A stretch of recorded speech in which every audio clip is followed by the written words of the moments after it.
Question number 2 का Roman अंक में 2 हम लोग देखेंगे। एक्सरसाइज 5.3 का क्वेश्चन नंबर 2 का 2 कह रहा है 34 plus 32 plus 30 plus dot dot plus 10 पदों तक। ठीक है, यानी 10 पद दिया है लास्ट में। अब इसमें हमको इसका योगफल ज्ञात करना है।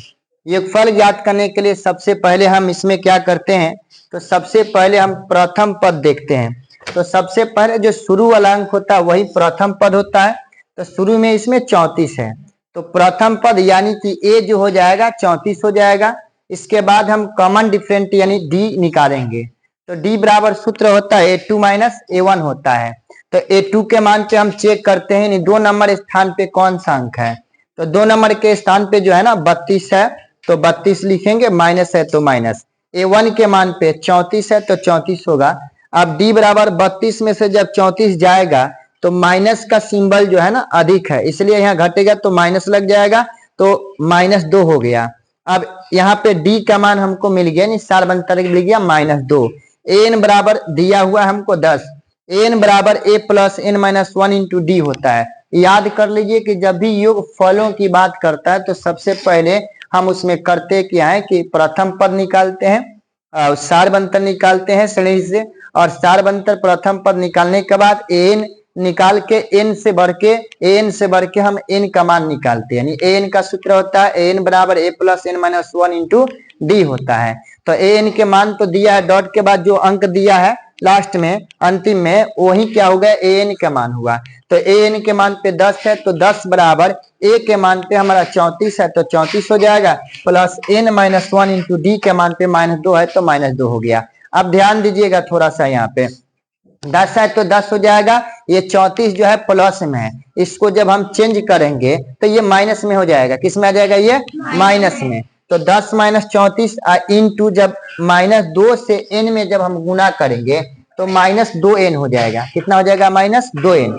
और माइनस में -1 से जब गुना करेंगे तो माइनस माइनस प्लस होता है, तो प्लस 2 एकम 2 हो जाएगा।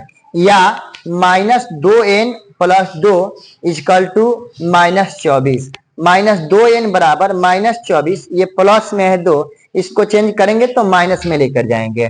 फिर -2n बराबर ये माइनस माइनस प्लस होता है, तो -24 में जब -2 जोड़ेंगे तो -26 होगा। याद रहेगा ना। अब n बराबर -26 बटा -2। अब 2 से जब -2 से -26 में भाग करेंगे तो ये 13 बार में कटेगा। तो n के मान हमको कितना मिला, आप लोग बताएंगे। n का मान कितना हुआ, 13। अब n का मान जब 13 आया तो Sn निकालेंगे। अब योग निकालेंगे इसका, तो Sn बराबर n/2 into a plus an भी होता है। तो इसी पे हम देखते हैं Sn छोड़ के अब यहाँ पे n देखिए, n का मान 13 आया है, 13 डाल देंगे, बाटा में 2 जेव कहते हैं। a का मान 34 है तो 34 होगा, प्लस an का मान कितना है, an का मान कितना है 10। अब देखिए 13/2 गुने, ये गुना का चिन्ह है, 34 में जब 10 जोड़ेंगे तो कितना होगा, 44 होगा। अब देखिए 13/2 है, तो 13/2, अब 2 से हम 44 में भाग करेंगे, तो 2 से जब 44 में भाग करेंगे तो 22 बार में कटेगा। कितना बार में कटेगा, 22 बार। हमको मिल रहा है 13 गुने 22। Sn का मान क्या मिला, 13 गुने 22। अब 13 में जब 22 से गुना करेंगे ना तो 286 होगा। कितना होगा, 286। यही हम लोग का आंसर हुआ। समझ में आया सबको? Yes sir.